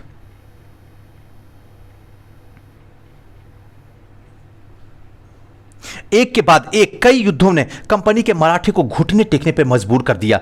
पहला युद्ध 1782 में सालाबाई की संधि होती। पहले युद्ध में 1782 में सालाबाई की संधि होती। कई बार पूछा जाता कि सालाबाई की संधि कब हुई थी, तो 1782 में किसके किसके बीच हुई थी, तो आपको बताना होगा मराठे और अंग्रेजों के बीच में। 1782 में पहली बार सालाबाई का युद्ध के साथ खत्म होता है, जिसमें कोई पक्ष नहीं जीता। इसमें किसी भी पक्ष की जीत नहीं होती है, बस सालाबाई की संधि होती है और समाप्त हो जाती है युद्ध। दूसरा जो है अंग्रेज और मराठा का युद्ध होता 1803 से 1805 में, कई मोर्चे पर लड़ा गया। इसका नतीजा यह हुआ कि उड़ीसा और यमुना के उत्तर में स्थित आगरा, दिल्ली सहित कई भूभाग अंग्रेजों के कब्जे में आ गया। उसके बाद अंग्रेज मराठा के बीच में 1803 में होता है, जिसमें उड़ीसा और यमुना के उत्तर में स्थित आगरा और दिल्ली के कई हिस्से जो है अंग्रेजों के कब्जे में आता है। अंततः 1817 से 19 में तीसरे अंग्रेज और मराठा युद्ध में मराठों की ताकत को पूरी तरीके से कुचल दिया गया। पेशवा पुणे से हटकर कानपुर के पास बिठूर में पेंशन में भेज दिया गया। अब बिंद के दक्षिण में स्थित भूभाग पर जो है कंपनी की नियंत्रण हो चुका था। अब क्या हो रहा, धीरे धीरे क्या हो रहा कि अब अंग्रेज जो है अपना पैर पसारना शुरू कर देते हैं। दूसरा युद्ध अंग्रेज और मराठा के बीच में 1803 से 5 के बीच में 2 साल चलता है। इसका नतीजा यह होता कि उड़ीसा और यमुना का उत्तर का क्षेत्र जो आगरा दिल्ली वाला क्षेत्र है उस पर कब्जा कर लेते हैं। और तीसरा युद्ध 1718 से 19 के बीच में अंग्रेज मराठा के युद्ध होता है। इसमें पूरी तरीके से मराठे की ताकत को कुचल दिया जाता है। पेशवा पुणे से हटाकर कानपुर के पास बिठूर में पेंशन पर भेज दिया जाता। अब पेशवा को क्या किया जाता, पुणे से हटा दिया जाता भगा के, और कहां पे, कानपुर के बिठूर के पास भेज दिया जाता है पेंशन पे। अब बिंद के दक्षिण में स्थित पूरे भूभाग पर जो है कंपनी का नियंत्रण हो चुका है, पूरी तरीके से नियंत्रण कर चुका है। अब आगे सर्वोच्चता का दावा। अब आते हैं सर्वोच्चता का दावा। उपरोक्त विवरण से यह स्पष्ट हो जाता है कि 19वीं सदी के शुरुआत में, यानी 1800 से शुरुआत हो रही है, 1800 से शुरुआत में कंपनी क्षेत्रीय विस्तार पर आक्रामक नीति चल रही थी। लॉर्ड हेस्टिंग, ध्यान रखिएगा, लॉर्ड हेस्टिंग 1813 से 1823 तक गवर्नर जनरल के नेतृत्व में सर्वोच्चता की एक नई नीति शुरुआत करता है। कौन, तो लॉर्ड हेस्टिंग। कंपनी का दावा है कि उसकी सत्ता सर्वोच्च है, इसलिए वह भारतीय राज्यों के ऊपर है। अपने हितों की रक्षा के लिए वह भारतीय रियासतों का अधिग्रहण करना और उनको अधिग्रहण की धमकी देने का अधिकार अपने पास मानती थी। यह सोच बाद में अंग्रेजों की नीतियों में दिखाई देने लगी। उसके बाद जब गवर्नर जनरल लॉर्ड हेस्टिंग हुए तो अपनी कंपनी का दावा करते थे तथा जो है उसकी सत्ता जो है सर्वोच्च है ये मानी जाती थी, भारतीय राज्यों से भी ऊपर इसकी मानी जाती थी। अब धीरे धीरे क्या करेंगे कि भारतीय रियासतों को अधिग्रहण करने, जो भारतीय की जितनी भी रियासतें हैं उसको अधिग्रहण करने या फिर उनको अधिग्रहण करने की धमकी देने का अधिकार इनके पास मानती थी। सोच के बाद अंग्रेजों की नीतियों में दिखाई देना शुरू कर देती, लेकिन यह प्रक्रिया बरोक टोक नहीं चलती। उदाहरण के लिए जब अंग्रेजों ने कित्तूर, ध्यान रखिएगा कित्तूर फिलहाल कर्नाटक में है, छोटे से राज्य पर कब्जा लेने का प्रयास किया तो रानी चेन्नम्मा, ध्यान रखिएगा बहुत इंपॉर्टेंट है, रानी चेन्नम्मा ने हथियार उठा लिए और अंग्रेजों के खिलाफ आंदोलन छेड़ दिया। 1824 में उन्हें क्या किया गया, गिरफ्तार कर लिया गया रानी चिन्नम्मा को, और 1829 में जेल में ही उनकी मृत्यु हो गई। चिन्नम्मा के बाद कित्तूर के स्थित संगोली में एक गरीब चौकीदार रयन्ना ने इसका प्रतिरोध जारी रखा। चौतरफा समर्थन और सहायता से उन्होंने बहुत सारे ब्रिटिश शिविरों और दस्तावेजों को नष्ट कर दिया और आखिरकार उन्हें भी अंग्रेजों ने पकड़कर 1830 में फांसी पर लटका दिया गया। प्रतिरोध की ऐसी कोई दूसरी उदाहरण आप इस किताब से आगे नहीं पढ़ेंगे। प्रतिशोध की ऐसी भावना है, मतलब क्या, एक छोटे से जगह कित्तूर में जाके क्या करते हैं, अपनी बेरोटोक चलना शुरू करती है, मतलब जैसे चाहेंगे वैसे चलाने की कोशिश करेंगे। लेकिन यहीं पे रानी चेन्नम्मा हथियार उठाती है और अंग्रेजों के खिलाफ आंदोलन छेड़ देती है। 1824 में उसे गिरफ्तार करके जेल में भेजा जाता है, रानी चेन्नम्मा जेल में मर जाती है।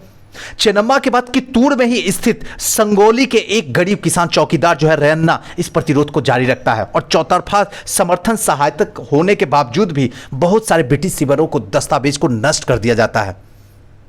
आखिरकार उन्हें भी अंग्रेज जो है पकड़कर 1830 में फांसी पर लटका दिया जाता। इस प्रतिरोध में ऐसा कोई भी उदाहरण इस बुक में आगे नहीं देखने के लिए मिलेगा। क्या प्रतिशोध है, देखिए रानी चेन्नम्मा की, कित्तूर की रानी चेन्नम्मा, सॉरी, उसकी स्मृति बनाई गई मूर्ति है। थोड़ा सा देख लीजिए, ये जो है महाराजा रंजीत सिंह का ये दरबार है, इसमें लोग हैं इस तरीके से बैठे हुए। महाराजा रंजीत सिंह, आई थिंक ये बीच वाले होंगे।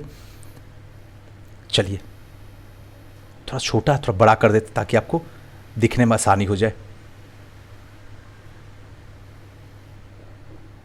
चलिए 1830 के दशक के अंत में ईस्ट इंडिया कंपनी, 1830 के दशक के अंत तक हो चुका है। अब ईस्ट इंडिया कंपनी रूस के प्रभाव से बहुत डरी हुई थी। जिस तरीके से रूस का प्रभाव चढ़ा, ये डर गई।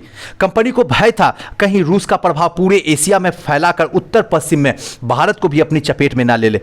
इसी डर के चलते अंग्रेज अब उत्तर पश्चिम भारत पर भी कब्जा नियंत्रण स्थापित करना चाहते थे और इसी वजह से क्या है, उत्तर और पश्चिम, उत्तर पश्चिम कैसे होगा, तो ये हुआ उत्तर, ध्यान रखिएगा, और ये हुआ पश्चिम, यानी ये वाला क्षेत्र को किसी भी हालत में क्या है, कब्जा में लेने की कोशिश कर रहे थे।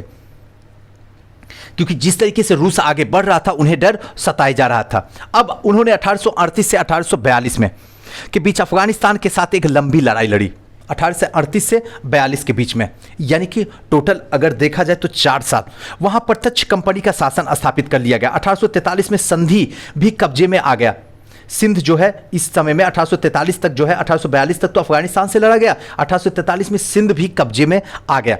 इसके बाद पंजाब की बारी थी, वहां महाराजा रंजीत सिंह ने कंपनी की दाल जो है नहीं गलने दी। उसके बाद जो है पंजाब की बारी आती है, लेकिन वहां पे महाराजा रंजीत सिंह खुद अपने होते हैं जो कंपनी की दाल गलने नहीं देते हैं। और 1839 में उनकी मृत्यु के बाद उनकी रियासतों के साथ 2 लंबी लड़ाई हुई। आखिरकार 1849 में अंग्रेजों ने पंजाब पर भी अधिग्रहण कर लेता है। जब रंजीत सिंह मरते हैं उसके बाद ही अधिग्रहण हो पाता है। विलय की नीति, अब विलय की नीति क्या, इसको पकड़िए, ध्यान से सुनिएगा, बहुत इंपॉर्टेंट सेशन चल रहा है। अधिग्रहण की आखिरी लड़ाई जो थी 1848 से 1856 के बीच में थी। गवर्नर जो जनरल थे बने लॉर्ड डलहौजी के शासनकाल में चली थी। अधिग्रहण की आखिरी लहर जो है गवर्नर जनरल डलहौजी के टाइम में चलना शुरू हुई। लॉर्ड डलहौजी एक नई नीति अपनाई जिसे क्या, विलय की नीति रखा गया। अब डलहौजी, विलय की नीति किसने रखा, कई बार क्वेश्चन पूछा जा चुका है, तो आपको बताना होगा डलहौजी ने ही रखी थी विलय की नीति। और इस सिद्धांत के तर्क पर ही आधारित था कि अगर किसी शासक की मृत्यु हो जाती है तो उसकी कोई पुरुष वारिस नहीं है तो उसकी रियासत हड़प ली जाएगी, यानी कि कंपनी के भूभाग का हिस्सा बन जाएगा। और इस सिद्धांत के आधार पर एक के बाद एक रियासत, सबसे पहले सतारा, ये कई बार क्वेश्चन पूछता है, विलय की संधि में सबसे पहले कौन से क्षेत्र को हड़पा गया था, तो याद रखिएगा सतारा को, उसके बाद संबलपुर को, उसके बाद उदयपुर को, उसके बाद नागपुर को, उसके बाद झांसी को अंग्रेजों के हाथ में चली गई। कहने का मतलब विलय की नीति क्या थी कि मान लीजिए मैं राजा हूं किसी क्षेत्र में, और हमारा कोई वारिस नहीं है, भले हम 2 4 5 शादियां किए हुए हैं, लेकिन कोई भी वारिस नहीं है। तो अगर हम मर जाएंगे तो हमारा क्षेत्र जो है कहां चला जाएगा? कंपनी अपने अंदर में ले लेगा, विलय कर लेगा। और अगर हमारा पुत्र है तो हमारे बाद वो उस पर राज करेगा। तो विलय की नीति यही थी। और इस विलय की नीति में सबसे पहले जो था सतारा। सतारा कहां पे है? जरा कमेंट करके मुझे बता दीजिए आप कि कौन से राज्य में सतारा है, बस सतारा बताइएगा।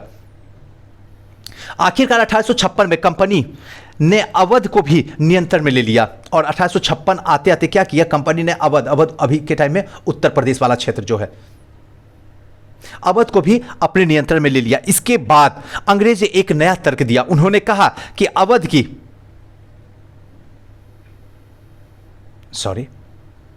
उन्होंने कहा कि अवध की जनता को नवाब के कुशासन से आजादी कराने के लिए कर्तव्य से बंधे हुए हैं, इसलिए वे अवध को कब्जा करने पर को मजबूर है। अपने प्रिय नवाब को जिस तरीके से गद्दी से हटाया गया उसे देखकर लोगों में गुस्सा भड़क उठा और अवध के लोग भी 1857 में महान विद्रोह में शामिल हो गए। और यही वजह था 1856 में जब अवध को अपने नियंत्रण में ले लिया। तो रही सही कसर, जब 1857 की क्रांति होती है तो अवध के लोग जो है अपने प्रिय राजा, जो प्रिय नवाब हैं, उसको राजगद्दी से उतरते देख के लोग भड़क गए और 1857 में अपनी कसर दिखा दिए।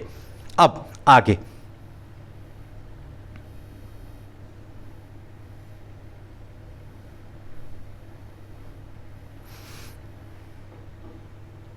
अब ये जो है ब्रिटिश शासन के जो है अधीन ये सब क्षेत्र था। ये सब जो क्षेत्र आप देख रहे हैं, यही है जो ये येलो कलर का देख रहे हैं, ये ब्रिटिश शासन के क्षेत्र में है। ये देखिए 1797 तक कौन कौन सा क्षेत्र था। ये भूभाग देखिए, ये भूभाग यहाँ मद्रास वाला, हैदराबाद वाला, कोलकाता, उत्तर प्रदेश वाला, ये सब क्षेत्र देखिएगा। बिहार इसी सब में इंक्लूड हो जाता, ये वाला क्षेत्र देखिए। लेकिन जैसे ही 1840 आया, 1840 में देखिए एक तरीके से पूरे भूभाग पे एक तरीके से कब्जा करना ये लोग शुरू कर दिए थे। यही इसमें बस दिखा रहा, आप एक बार ध्यान से देख लीजिए। अब 1840 के बाद 1857 में आते हैं, 40 के बाद 57 तक तो पूरे भूभाग पे करीब करीब जगह पे कब्जा इन्होंने कर ही लिया था। कुछ क्षेत्र को अगर छोड़ दिया जाए, ये सब क्षेत्र को, थोड़ा सा काठमांडू वाला, नेपाल वाला क्षेत्र को, तो बाकी भूभाग पे इनका कब्जा शुरू हो गया था। अब नए शासन की स्थापना शुरू होती है। चलिए नए शासन की स्थापना हम भी देखते हैं क्या होता है। गवर्नर जनरल वारेन हेस्टिंग 1773 में 1885 के बहुत सारे महत्वपूर्ण व्यक्तियों में से एक था। इन्होंने कंपनी की ताकत फैलाने में अहम भूमिका अदा की। 1773 से वारेन हेस्टिंग जो है यहाँ पे गवर्नर जनरल बनते हैं। और गवर्नर जो है, अंतिम गवर्नर भी कौन बनते हैं? तो वारेन हेस्टिंग ही बनते हैं। ध्यान रखिएगा, वारेन हेस्टिंग ही अंतिम गवर्नर बनते हैं। और जो पहले गवर्नर है वो कौन है? तो क्लाइव है। याद रखिएगा, लॉर्ड क्लाइव है। लॉर्ड क्लाइव पहले गवर्नर है। अंतिम गवर्नर कौन है? तो वारेन हेस्टिंग। और पहला गवर्नर जनरल कौन है? तो वारेन हेस्टिंग। दोनों एक ही है, ध्यान रखना आपको है, जिन्होंने कंपनी की ताकत को फैलाने में बहुत बड़ी भूमिका निभाई। वारेन हेस्टिंग के समय के आते आते कंपनी न केवल बंगाल बल्कि बंबई, मद्रास तक में भी सत्ता हासिल कर चुका था। जैसे ही वारेन हेस्टिंग के आते आते सिर्फ कंपनी अभी तक बंगाल में नहीं बल्कि मद्रास में भी, मुंबई में भी अपनी सत्ता जो है हासिल कर चुकी थी। ब्रिटिश इलाके मोटे तौर पर अगर देखा जाए तो प्रशासनिक इकाइयों में बटे हुए थे, जिन्हें प्रेसिडेंसी कहा जाता था। उस समय 3 प्रेसिडेंसी थी, बंगाल, मद्रास और बंबई। ध्यान रखिएगा, बंगाल के ही अंदर जो है आपका उड़ीसा भी आता था, बंगाल के अंदर ही बिहार भी, बाहर बंगाल के अंदर ही झारखंड भी, और ध्यान रखना है बंगाल के अंदर बंगाल भी। ये सारे के सारे क्षेत्र जो है बंगाल प्रेसिडेंसी में ही आते थे। इसके ऊपर गवर्नर जनरल होता था। ये सब चीज जो होता था, हर एक का शासन जो है गवर्नर के पास होता था और सबसे ऊपर गवर्नर जनरल होता। वारेन हेस्टिंग कई प्रशासनिक सुधार किए। न्याय के क्षेत्र में उसके सुधार खास तौर पर उल्लेखनीय। न्याय के क्षेत्र में जो काम वारेन हेस्टिंग ने किया उनका उल्लेखनीय योगदान है। अब क्या योगदान है, आइए एक एक करके देखते हैं। 1772 में एक नई न्याय व्यवस्था स्थापित की गई। इस व्यवस्था में प्रावधान किया गया कि हर जिले में 2 अदालतें होगी। हर जिला, जो भी जिला होगा उसमें 2 अदालत होगी। एक जो होगी फौजदारी अदालत और दूसरी जो होगी दीवानी अदालत। एकदम इंपॉर्टेंट है, ध्यान से सुनिएगा, थोड़ा सा भी नजरअंदाज मत कीजिएगा। एक फौजदारी अदालत है और दूसरी दीवानी अदालत है। किस टाइम में? वारेन हेस्टिंग के टाइम में 2 अदालतें हुई हर जिले में। दीवाने अदालतों में मुखिया जो है यूरोप जिला कलेक्टर होते थे। जो दीवानी अदालतें होती थी, इसका मुखिया जो होता था यूरोप जिला कलेक्टर होता था। और मौलवी तथा हिंदू पंडितों के लिए भारतीय कानून की व्याख्या करते थे। और मौलवियों के लिए तथा हिंदू पंडित जो होते थे, इसके लिए भारतीय कानून की व्याख्या करते थे। फौजदारी अदालत में काजी और मुफ्ती की ही अंतर्गत थी, लेकिन वे कलेक्टर की निगरानी में काम करते थे। और फौजदारी जो होती थी, दीवानी में कौन, तो मौलवी और हिंदू पंडित होते थे। और जो फौजदारी होती थी उसमें कौन होते थे, ध्यान रखिएगा, फौजदारी जो होती थी उसमें काजी और मुफ्ती के अंतर्गत होती थी, लेकिन कलेक्टर ही निगरानी का काम करता था। क्लियर है? अब देखिए, वारेन हेस्टिंग्स पर मुकदमा, वारेन हेस्टिंग्स पे मुकदमा चल रहा है और आरजी पोलार्ड के द्वारा चित्र बनाया गया 1789 में वारेन हेस्टिंग्स पे मुकदमा चल रहा है। अब वारेन हेस्टिंग्स पे मुकदमा थोड़ा सा देख लेते हैं। जब वारेन हेस्टिंग्स 1785 में इंग्लैंड लौटा तो एडमंड बर्के ने उस पर बंगाल में शासन सही ढंग से ना चलाने का आरोप लगा दिया। इस आरोप के चलते वारेन हेस्टिंग्स ब्रिटिश संसद में महाभियोग का मुकदमा चलाया गया, जो 7 साल तक चला था।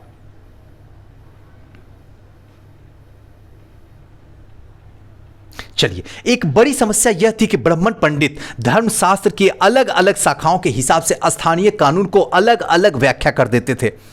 इस भिन्नता को खत्म करने के लिए, समरूपता लाने के लिए 1775 में 11 पंडितों को भारतीय कानून के एक संलग्न तैयार करने का काम सौंपा गया। एनबी हालहेड, ध्यान रखिएगा, एनबी हालहेड ने इस संकलन में अंग्रेजी में अनुवाद किया। 1778 तक जो है यूरोपीय न्यायाधीश के लिए मुस्लिम कानून का भी एक संहिता तैयार कर ली गई। 1773 में, ध्यान रखिएगा, 1773 में रेगुलेटिंग एक्ट के तहत सर्वोच्च न्यायालय की स्थापना की गई।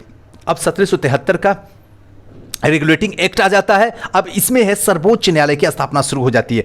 इसके अलावा कलकत्ता में अपीलीय अदालत और सदर निजाम अदालत की भी स्थापना शुरू हो जाती है। 1773 में रेगुलेटिंग एक्ट के तहत जो है सर्वोच्च न्यायालय की स्थापना हो जाती है। इसके साथ साथ कलकत्ता में एक अपीलीय अदालत और सदर निजामत अदालत की भी स्थापना कर दी जाती है। अब यहां के बाद भारतीय जिले में कलेक्टर का सबसे बड़ा ओहदा होता था, और आज भी ओहदा सबसे बड़ा है भारतीयों में। एक जिले का कलेक्टर आज भी सबसे इंपॉर्टेंट होता है, सबसे बड़ा ओहदा होता था। जैसा कि नाम से ही पता चलता है, उसका मुख्य काम जो होता था लगान और कर इकट्ठा करना तथा न्यायाधीशों, पुलिस अधिकारियों, दरोगा की सहायता से जिले में कानून व्यवस्था बनाए रखना होता था। और इसका कार्यालय कलेक्ट्रेट सत्ता और संरक्षण का नया केंद्र बन गया था, जिसे पुराने सत्ता केंद्रों को हाशिए पे ढकेल दिया था। और जो पुराने सत्ता था उसको क्या किया गया था, हटा दिया गया था। अब सारा काम जो है कलेक्टर के हाथों में हो गया था, और कलेक्टर जो होते थे वो अंग्रेज होते थे और अपने तरीके से करते थे। और जितने भी सत्ता संरक्षण जो पुराने जो सत्ता थे, केंद्र थे, वो सारे के सारे समाप्त कर दिए गए थे। अब कंपनी की फौज क्या थी, इसको थोड़ा सा समझते हैं। कंपनी के साथ भारत में शासन और सुधार के लिए विचार तो आए, लेकिन उनकी असली सत्ता सैनिक सत्ता में थी। मुगल फौज मुख्य रूप से घुड़सवार और पैदल सेना थी। उन्हें तीरंदाज और तलवारबाजी का प्रशिक्षण दिया जाता था। सेनों में सवार दबदबा बना रहता था। मुगल साम्राज्य को एक विशाल पेशेवर प्रशिक्षण वाली पैदल सेना की जरूरत महसूस नहीं होती थी। ग्रामीण इलाकों में सशस्त्र जो किसानों हैं उसकी बड़ी संख्या थी। स्थानीय जमींदार मुगलों की जरूरत पड़ने पर जो है पैदल सिपाही मुहैया कराते थे। अब कंपनी की फौज जो होती थी और यहाँ पे जो है मुगलों की फौज होती थी, वो पूरी तरीके से मॉडर्न हुआ करती थी, लेकिन इनकी जो होती थी ये साधारण घुड़सवार हुआ करते थे, पैदल सेना होती थी। और ज़रूरत पड़ने पर जो है गाँव के क्षेत्र के लोग जो है उन्हें उपलब्ध करवा देते थे। 18वीं सदी में जब अवध और बनारस जैसी रियासतों में किसानों के भर्ती करके पेशेवर सैनिक प्रशिक्षण दिया जाने लगा तो यह सूरत बदलने लगी। ईस्ट इंडिया कंपनी ने जब अपनी सेना के लिए भर्ती शुरू की तो उसने यह भी तरीका अपनाया कि अंग्रेज सेना को सिपाही, जो कि भारतीय शब्द सिपाही से ही बना था, आर्मी कहते थे। कहने का मतलब कि जब ये सेना अपनी सेना का भर्ती शुरू किए तो उसने यह भी तरीका अपनाया कि अंग्रेज अपनी सेना को सिपाही, जो भारतीय शब्द सिपाही से सिपॉय जो कि भारतीय शब्द सिपाही से बना हुआ है, अंग्रेज सेना को जो है आर्मी कहते थे। अब 1820 के दशक में जैसे जैसे युद्ध तकनीक जो है बदलने लगी, कंपनी की सेना घुड़सवार टुकड़ियों की जरूरत कम होती गई। और इसी वजह यह थी कि ब्रिटिश साम्राज्य बर्मा, अफगानिस्तान, मिस्र में भी जो लड़ रहा था, जहां पे सिपाही मस्केट यानी कि तारेदार बंदूक और मैचलॉक लेस होते थे। कंपनी की सेना जो है सिपाहियों के बदलते सैनिक आवश्यकताओं को ध्यान रखना पड़ता था और अब उनकी जो पैदल टुकड़ी थी ज्यादा महत्वपूर्ण होती जा रही थी। 19वीं सदी की शुरुआत में अंग्रेज एक समरूप सैनिक संस्कृति विकसित करने लग गए थे। 19वीं सदी के शुरुआत में ही अब सिपाहियों यूरोपीय ढंग से प्रशिक्षण, अभ्यास, अनुशासन सिखाए जाने लग गया। अब उनका जीवन पहले से जो है वो ज्यादा जो है नियंत्रित था। यह भी कोशिश की गई थी कि कभी कभी समस्या आ जाती थी, क्योंकि पेशेवर सिपाहियों की सेना खड़ा करने के चक्कर में अंग्रेज कई बार जाति और समुदाय की भावना को नजरअंदाज कर देते थे। भला लोग अपनी जाति और धार्मिक भावनाओं को इतना आसानी से कैसे छोड़ सकते थे? क्या वे खुद को अपने समुदाय के सदस्य मानने के बजाय सिर्फ सिपाही मान सकते थे? अब देखिए, कई बार क्या होता था, ये समस्या आ जाती थी कि जो अंग्रेज सिपाहियों को सेना में खड़ा करती थी, एक जगह जो है अलग समुदाय के, अलग जात के लोगों को खड़ा कर देती थी, जो कहीं ना कहीं गलत था। अपने अंदर जो है कहीं ना कहीं एक अंदर जो है नजरअंदाज कर देते थे, लेकिन धार्मिक भावनाओं को ठेस तो जरूर ही लगता था। अब सिपाही क्या महसूस करते थे? अपने जीवन और अपनी पहचान, यानी वे कौन हैं, इस बात का एहसास, जो बदलाव आ रहे थे उनके सिपाहियों में किस तरीके से देखा। 1857 का विद्रोह हमें सिपाहियों को इस दुनिया की झलक दिखाता है और इस सिपाही के बारे में अध्याय 5 में हम लोग पढ़ेंगे 1857 की। और यही जो बदलाव है वो 1857 में झलक के निकलता है बाहर। अब इसका निष्कर्ष क्या होता है? ये पूरा जो सेशन हमने पढ़ा, इसका निष्कर्ष क्या है, इसको थोड़ा सा समझते हैं। ईस्ट इंडिया कंपनी का एक व्यापारिक कंपनी बढ़ते बढ़ते एक भौगोलिक उपनिवेश शक्ति बन गई। 19वीं सदी की शुरुआत में नई भाप तकनीक के लिए इस प्रक्रिया की तेज हुई। जब तक समुद्र मार्ग से भारत पहुंचने में 6 से 8 माह का समय लग जाता था, भाप के चलते जहाज़ों ने यह मात्र 3 हफ्ते में समेट दिया। और जब जहाज आ गए, 6 से 8 माह जहाँ लगती थी वहाँ 2 से 3 हफ्ते सफिशियंट हो गया था लगना। इसके बाद ज़्यादा से ज़्यादा अंग्रेज और उसके परिवार भारत जैसे दूर देश आना लगना शुरू हो गए, मतलब भारत आने शुरू हो गए। 1857 तक भारतीय उपमहाद्वीप में 63% भूभाग और 78% आबादी कंपनी का सीधा शासन स्थापित हो चुका था। कहने का मतलब 1857 तक भारतीय उपमहाद्वीप में 63% भूभाग पे कब्जा और 78% आबादी पर कंपनी सीधा जो है शासन स्थापित हो चुका था। देश के शेष भूभाग पर यह आबादी पर कंपनी प्रत्यक्ष प्रभाव था। इस प्रकार व्यापारिक स्तर पर ईस्ट इंडिया कंपनी पूरे भारत पर नियंत्रण ले चुकी थी। दक्षिण अफ्रीका में दास व्यापार, ये क्या था? डच व्यापारी 17वीं सदी में दक्षिण अफ्रीका पहुंचे।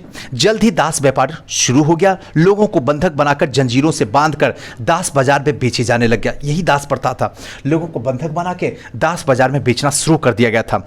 1834 में दास प्रथा के अंत के समय अफ्रीका के दक्षिण सिरे पर स्थित केप के निजी स्वामित्व के दासों की संख्या 36,774 थी। 1824 में केप में आने वाले यात्री वहां रहने वाले नीलामी की आंखों का देखा ब्यौरा प्रस्तुत किया। यह मालूम होने लगा कि पशु कृषि उत्पादन की नीलामी होने वाली है। हमने अपनी गाड़ी नए बैल खरीदने के लिए रोक ली। नीलामी के माल में एक स्त्री दास, उसके 3 बच्चे थे। किसानों ने पशुओं के समान ही उन्हें परखा। उन्हें अलग अलग खरीदारों को बेच दिया गया। मां ने चिंता, वेदनाएं, आंसू भरी आंखों से बच्चों की तरफ देखा। दुखी बच्चे व्याकुल मां बाप से चिपक गए। दृश्य जो है दिल को पिघलाने वाला था। उसके विपरीत मौजूद दर्शक के चेहरे पर हंसते हुए और संवेदनाशील जो दिखाई दे रही थी। एक ये सोचा जा रहा था कि अभी तक अनाज, जीव जंतु बेचा जाते थे, लेकिन यहाँ पे दास लोगों को बेचा जा रहा था। माँ के सामने उसके बच्चे को बेचा जा रहा था। माँ देख रही थी, रो रही थी, कलप रही थी, लेकिन लोग जो है मजा ले रहे थे, हंस रहे थे। यही थी दास प्रथा। जब हम लोग दास प्रथा बताएंगे तब आपको पूरे तरीके से क्लियर बताएंगे कि दास प्रथा नहीं, दास व्यापार क्या था, उसको अच्छे तरीके से समझाएंगे। अब यहीं तक ये चैप्टर रहा, थोड़ा सा बड़ा हुआ लेकिन मजा आएगा। आप पढ़िएगा जरूर, समझिएगा जरूर, क्योंकि इसके बिना कोई दूसरा चारा है नहीं। आपको ये बात अपने दिमाग को बता देना होगा। और साथ साथ में कैसा लगा वीडियो हमें ज़रूर बताइएगा। इसमें कौन सी बातें थी जो लगा कि हाँ और कुछ परिवर्तन किया जाए तो और बेहतर हो सके, तो आप ज़रूर हमें बताइएगा। और साथ साथ में हो सके तो इस वीडियो को शेयर कीजिए। Thank you.